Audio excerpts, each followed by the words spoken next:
वेदांत के प्रकरण ग्रंथों में विवेक चूड़ामणि निसंदेह सर्वाधिक सहज, सरल तथा लोकप्रिय कृति है। कहते हैं कि यही श्रीमद् शंकराचार्य द्वारा रचित ग्रंथों में अंतिम है। स्वामी विवेकानंद जी को यह ग्रंथ अत्यंत प्रिय था। उनके पत्रों तथा व्याख्यानों में कई स्थानों पर इस ग्रंथ के उद्धरण दीख पड़ते हैं। प्रस्तुत है विवेक चूड़ामणि। जो मन बुद्धि के अतीत होकर भी वेदांत के समस्त सिद्धांतों के विषय हैं, उन परम आनंदमय ब्रह्म स्वरूप सद्गुरु श्री गोविंद को मैं प्रणाम करता हूं। प्राणियों के लिए सर्वप्रथम तो मनुष्य देह प्राप्त करना ही अत्यंत दुर्लभ है।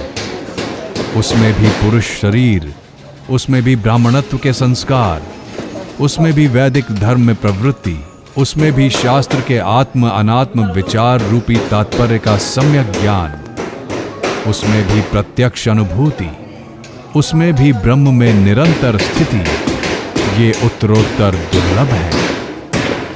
इस प्रकार सैकड़ों करोड़ जन्मों के सत्कर्म रूपी पुण्यों के बिना मुक्ति नहीं मिलती। मनुष्य शरीर में जन्म, आवागमन से मोक्ष प्राप्ति की इच्छा, मुमुक्षा और महापुरुषों का संग, ये तीनों चीजें अत्यंत दुर्लभ हैं और ईश्वर की कृपा से ही प्राप्त होती हैं।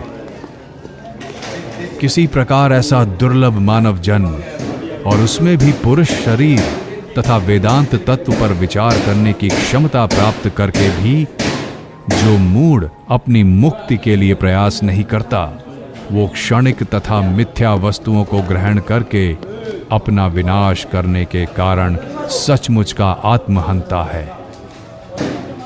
जो व्यक्ति ऐसा दुर्लभ मानव शरीर पाकर के अपने परम स्वार्थ लाभ मुक्ति की चेष्टा में आलस्य करता है, उससे बड़ा मूढ़ इस संसार में दूसरा कौन होगा। चाहे कोई कितने भी शास्त्र के उद्धरण देता रहे, चाहे कोई कितना ही देवताओं की प्रसन्नता के लिए याग यज्ञ करता रहे, चाहे कोई कितने ही शास्त्र विहित कर्मों का अनुष्ठान करता रहे, परंतु जीव का आत्मा के साथ एकत्व की अनुभूति हुए बिना ब्रह्मा के 100 कल्पों अर्थात करोड़ों वर्षों में भी मुक्ति नहीं हो सकती। वेदों की निश्चित घोषणा है कि धन के द्वारा अमृत पाने की कोई आशा नहीं है। इससे यह स्पष्ट हो जाता है कि सकाम कर्म मुक्ति का कारण नहीं हो सकता। अतः विद्वान व्यक्ति को चाहिए कि वो बाह्य जगत के विषयों से सुख पाने की इच्छा को त्याग कर किसी सज्जन तथा उदार गुरु के पास जाए और उनके द्वारा उपदेश के रूप में बताई गई साधना में मन को लगाकर अपनी मुक्ति के लिए प्रयास करे। आत्मदर्शन में निष्ठा के द्वारा योगारूढ़ की अवस्था को प्राप्त करके व्यक्ति को संसार सागर में डूबी हुई अपनी आत्मा का स्वयं ही